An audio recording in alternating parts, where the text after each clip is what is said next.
नमस्कार भाइयों और बहनों, स्वागत है आपका जंगली मेडिसिन में। आज हम जिस पौधे की चर्चा करेंगे वो है एक बहुत ही खास औषधीय पौधा पवार। इसे आप में से कई लोग अपने गांवों में साग के रूप में खाते होंगे, लेकिन शायद ही इसके असली औषधीय महत्व के बारे में जानते हो। पवार का पौधा 1 वर्ष जीवी यानी साल भर का जीवन चक्र पूरा करने वाला पौधा है। ये बरसात के दिनों में हर जगह उगाता है और लगभग पूरे भारतवर्ष में पाया जाता है। इसके पत्ते मेथी की पत्तियों जैसे दिखाई देते हैं, फूल पीले रंग के होते हैं और इसकी फलियां करीब 4 इंच लंबी तथा बहुत पतली होती हैं। जब ये फलियां पकती हैं तो इनमें से भूरे रंग के छोटे छोटे बीज निकलते हैं जो बिल्कुल मेथी के दानों जैसे दिखते हैं।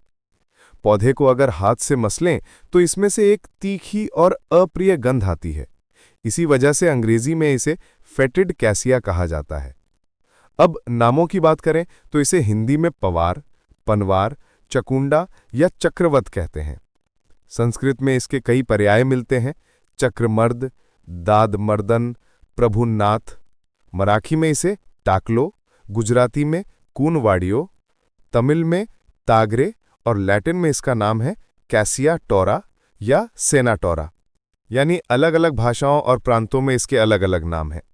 आप अपनी बोली में इसे किस नाम से जानते हैं, ये जरूर कमेंट में लिखें। अब इसके गुणधर्म पर आते हैं। पवार पचने में हल्का, स्वादिष्ट, शीतल और हृदय के लिए हितकारी है। ये वात और पित्त को शांत करता है और कफ, श्वास, कुष्ठ, दाद और पेट के कीड़ों को नष्ट करता है।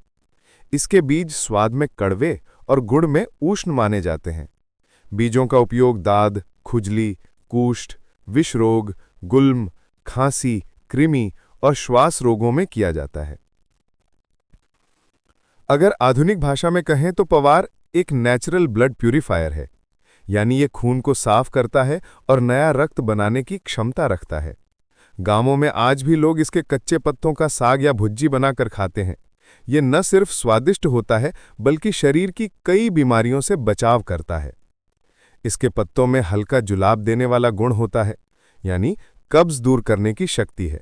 साथ ही इन पत्तों में लाल रंग भी पाया जाता है। इसका असर त्वचा पर विशेष रूप से देखा गया है।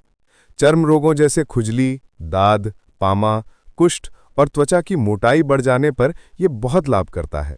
पत्तों का साग खाने से चर्म रोग शांत होते हैं और बीजों को नींबू के रस में पीसकर लेप करने से दाद खुजली में लाभ होता है। इसके अलावा पत्तों का काढ़ा भी तैयार किया जाता है, जो आंतों को साफ करने और पेट को हल्का करने वाली औषधि की तरह काम करता है। चीन के आदिवासी समुदाय आज भी इसके बीजों का उपयोग आंखों के रोगों में करते हैं। वे इन्हें आंखों के रोग, फोड़े, सूजन और त्वचा के घावों में दवा बनाने के लिए प्रयोग करते हैं। आयुर्वेद के अनुसार इसके प्रमुख गुण इस प्रकार हैं: रसा यानी स्वाद, कषाय, तिक्त, वीर्य, उष्ण, विपाक, कटु, गुण, लघु यानी हल्का और रूक्ष यानी शुष्क, प्रभाव, रक्तशोधक और कुष्ठहर। ये मुख्य रूप से कफ और पित्त को शांत करता है और वात को भी संतुलित करने में सहायक होता है। मात्रा की बात करें तो इसके पत्तों का साग भोजन की तरह लिया जा सकता है। औषधीय रूप में बीजों का चूर्ण 2 से 3 ग्राम तक दिया जाता है, जिसे पानी या शहद के साथ लिया जाता है।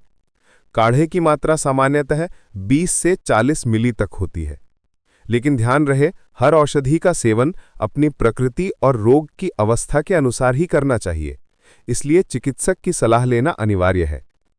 तो भाइयों और बहनों, पवार केवल एक साधारण साग नहीं है, बल्कि रक्त शोधक और चर्म रोग नाशक एक अद्भुत औषधि है। यदि आपके इलाके में ये आसानी से उपलब्ध ना हो तो ऑनलाइन भी इसे मंगाया जा सकता है। वीडियो के डिस्क्रिप्शन में लिंक दिया गया है। अगर आपको ये जानकारी उपयोगी लगी हो तो वीडियो को लाइक करें, अपने मित्रों के साथ शेयर करें और चैनल को सब्सक्राइब जरूर करें ताकि हम आपको और भी दुर्लभ औषधियों की जानकारी दे सकें। उम्मीद करता हूं कि आज की जानकारी आपके लिए लाभकारी रही होगी। जय आयुर्वेद।